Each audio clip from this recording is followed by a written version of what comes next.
schon krass, das so zu sehen, dann, dass daraus die Gitarre geworden ist. Ja.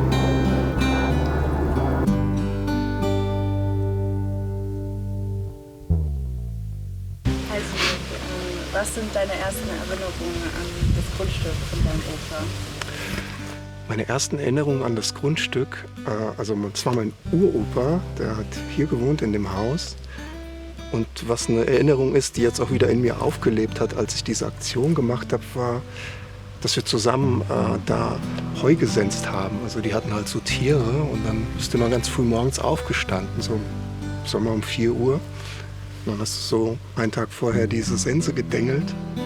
Und da bin ich als Kind, bevor ich in die Schule bin, mit dem Opa an dieses Grundstück, wo, um was quasi diese Geschichte jetzt sich dreht, mit ihm Heusensen gegangen. Das war so meine erste Erinnerung. Und es war die Erinnerung, da waren halt Obstbäume. Also wir sind da immer rumgeräubert. Das war ein kleines Flüsschen. Da haben wir immer so unseren Spaß gehabt. Ja. Also immer schöne Erinnerungen, ja.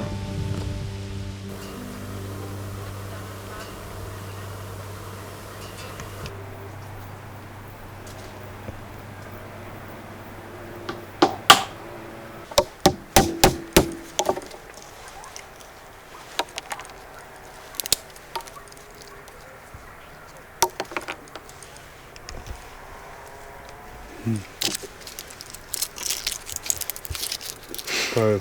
Schon, ja.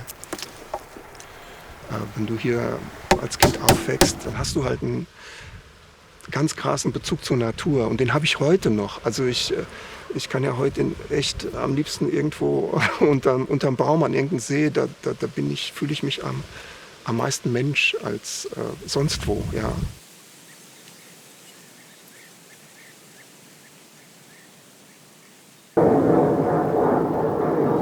Kannst du da absteigen. Ich würde dir dann die Kamera halten, bis du dann einigermaßen safe bist und dann kommen wir darüber. Ja, an dem Balken vorbei. Das ist doch geil, Jan.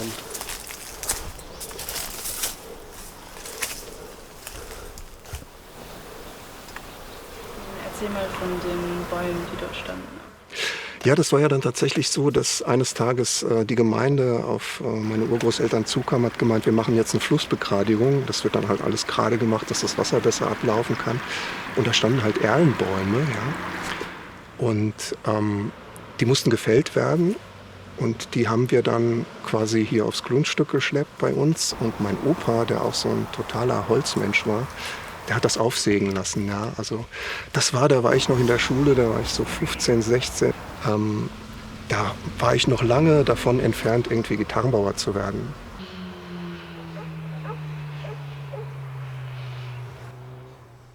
Aber mein Opa, dessen Namen ich auch trage, also ich heiße Nikola, so hieß er, ja, der hat mich eigentlich auch zu diesem handwerklichen Gitarrending gebracht.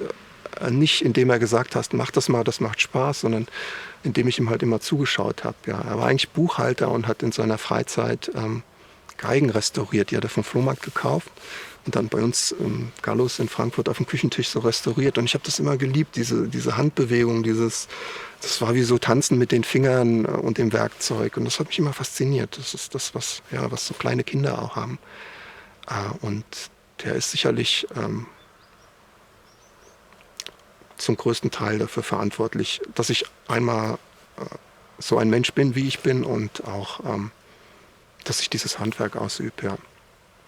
Auf jeden Fall.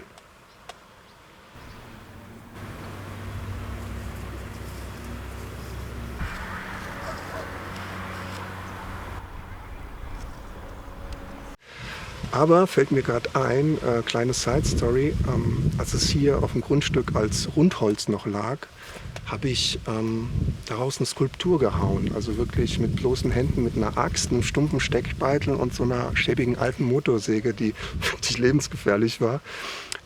Und das habe ich gemacht, bevor ich überhaupt irgendwie einen Gedanken dran verschwendet habe, daraus ein Instrument zu machen. Ja. Wie bist du auf die Idee gekommen, aus diesem Holz dann ein Gitarre zu bauen? Also das war halt vor ungefähr 10 Jahren, da wollte ich mir eine Tele bauen, da habe ich noch aktiv Musik gemacht. Ja. Da habe ich mich an das Holz erinnert und habe das von hier geholt. Und das Besondere ist, ich habe noch ein Stück 6 Millimeter starken Ahorn da drüber geleimt, so als optisches Schmankerl. Und als ich das dann bearbeitet habe, ist dann halt, also ich nenne sie Milady, das ist eine Dame mit einem Kleid erschienen. Ja? Und die ist jetzt auch ganz gut zu sehen. Also zumindest ich sehe sie und ganz viele Leute sehen sie, wenn sie da drauf gucken. Und ich meine, da kann, glaube ich, jeder verstehen, dass man so ein Instrument einfach nicht weggeben kann. Das ist so viel von mir. Wenn ich so eine Gitarre baue, sind das für mich eher so Kunstwerke. Und ich mache das auch immer nur, wenn ich in so einem Modus bin von Entspanntheit. Und das fühlt sich jetzt gut für mich an. Ansonsten mache ich ja Reparaturen. Aber es hat wirklich 4 Jahre gedauert. Und das Besondere ist auch, diese Gitarre habe ich in die USA geschickt. Die wurde in den USA lackiert. Ich hatte sie hier schon mal lackiert. Es hat mir nicht gefallen. Ich habe alles wieder abgeschliffen. Und so wie sie jetzt ist, so ist sie gut für mich. Ja. Also, oder das Stück Holz ist ja dann von Kroatien nach Deutschland, zwischendrin in den USA. Ja, stimmt. Jetzt, wo du es sagst, ja, krass, ja. Weit gereist, so wie hat die dann wieder ihren Weg so nach Kroatien gefunden. Ja, und dann, ich habe ja so einen kleinen Jeep, den habe ich mir umgebaut als so Campmobil, da schlafe ich drin, da habe ich eine Küche drin und so. Das ist, ich habe ja viele so Side-Projects, ja. Und da habe ich mir auch so eine eigene Stromerzeugung gebaut. Also quasi, ich kann autark mit diesem Auto bis zu einer Woche irgendwo stehen, ja. Jetzt werden sich viele fragen, wieso erzählt er das? Ja, macht schon Sinn, weil ich dann hier im Sommer meine Eltern besucht habe und ich laufe dann immer so unsere Grundstücke hier ab und da bin ich da halt hingelaufen und ich habe mir gedacht, diesmal bin ich ein bisschen länger weg, ich nehme mal eine Gitarre mit und ich nehme diesen kleinen, schönen Verstärker mit, der ist nicht groß, der passt gut in mein Auto und dann kann ich zu Hause oder irgendwo ein bisschen Musik machen. Das habe ich dann auch so gemacht und dann stand ich da unten und habe mir gedacht, hey Nick, das ist jetzt wirklich der Platz, der Ort, wo das Holz gewachsen ist für das Instrument, was du im Kofferraum deines Autos hast. Also da solltest du jetzt einfach mal ein bisschen Musik machen an der Stelle, wo der Baum stand, mit dem Instrument, was da eigentlich gewachsen ist, was da seinen Ursprung hat.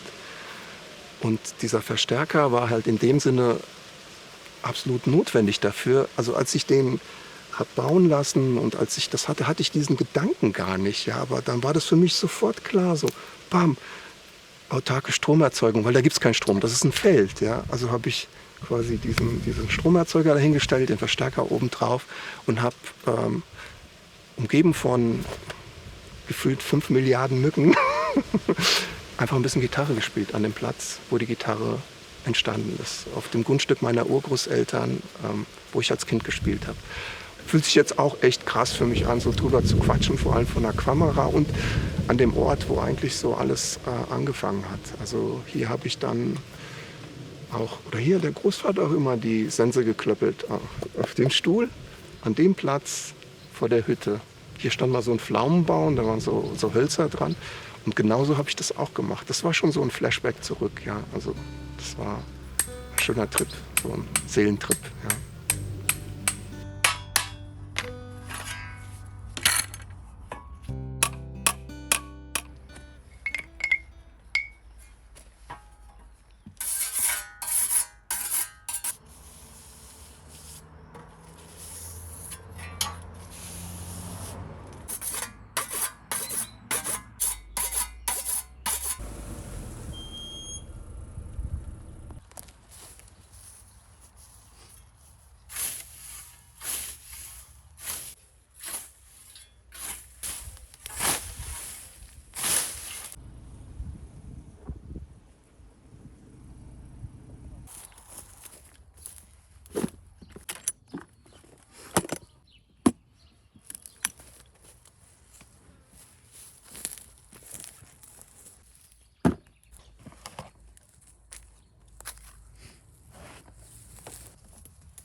Und das war schon, als ich das dann fertig hatte, komplett zerstochen, war das schon so irgendwie ein Gefühl, als hätte ich da jetzt,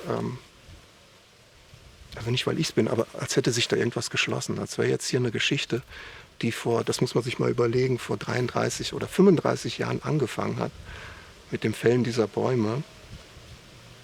Die ist jetzt rund geworden. Das war für mich dann so ein Gefühl, keine Ahnung, wie wenn du Abi machst oder deinen Gesellenbrief schwenken darfst und du hast bestanden oder so. Es war toll, also ein richtig gutes Gefühl. Das war das Gefühl das erste Mal und so richtig wurde es dann, ich bin danach ans Meer gefahren und saß da am Meer und dann habe ich mich an deinen Satz erinnert. Ja? Wir haben ja mal vor einem halben Jahr schon so ein Interview gemacht, bei mir oben in der Gitarrenbauwerkstatt in Frankfurt. Und da hast du mich gefragt, ja Nick, was ist denn dein größtes Projekt, was du bis jetzt gemacht hast? Habe ich so ein bisschen von der Frankfurt Historic erzählt, was auch ein Riesending für mich war. Aber ich saß dann da und für mich war sofort klar, dass das eigentlich das größte Ding war, was ich in meinem jetzigen Leben auf die Reihe gekriegt habe. Das mag jetzt für viele gar nicht so bombastisch erscheinen, aber für mich persönlich, also so ein Ding mache ich nicht mehr in diesem Leben. Also, weil einfach diese Zeitspanne so gewaltig ist und auch diese Gegebenheiten, die sich so ergeben haben mit dem Verstärker, dass der Bernd mir den gebaut hat. Das war ja alles nicht geplant. Und wenn ich was lieb in diesem Leben, dann sind das ungeplante Ereignisse, wo du dann einfach wie so vor irgendwas stehst, wo du dir denkst, wow, danke. Ja, ich glaube, das ist das, was das Leben irgendwie cool macht. Ja. Also für mich, ja, dass man es laufen lässt, dass man Dinge geschehen lässt, ohne zu wissen, was passiert. Ich meine, ich mache ja hier kein Kamikaze-Programm, also das ist ja nichts Lebensgefährliches, was ich mache. Ja. Und das ist dann auch immer wieder schön, weil es ja ständig passiert bei mir im Leben, auch mit der Frankfurt Historic Guitar, mit ganz vielen anderen Dingen, mit meinem Auto, mit Leuten, die ich kennenlerne, auch mit euch, wie ich einen Janni kennengelernt habe. Also wenn Janni nicht mutig gewesen wäre, würden wir heute hier nicht sitzen. Wenn ich nicht mutig gewesen wäre, diese Lehre angefangen hätte, würden wir heute hier nicht sitzen. Ja. Und ja, vielleicht kriegt man das Gefühl, wenn man das so sieht, und das wäre eigentlich mein Ziel, oder das würde ich mir wünschen, wenn Leute das sehen und sich denken, ich lass mal laufen, wird schon, ja, wird schon gut. Wir haben das damals, diese Häuser sind so konstruiert, dass du die abbaust und woanders wieder aufbaust. Ja, guck mal, ich meine, diese Geschichte, und ich bin jetzt auch wirklich keine 20 mehr, hat mich über die Hälfte meines Lebens begleitet, ohne dass ich es wusste. Also ohne dass ich es wusste, dass wir eines Tages jetzt hier sitzen und das jetzt so aufnehmen. 35 Jahre, ja. Das ist schon echt richtig krass, ja.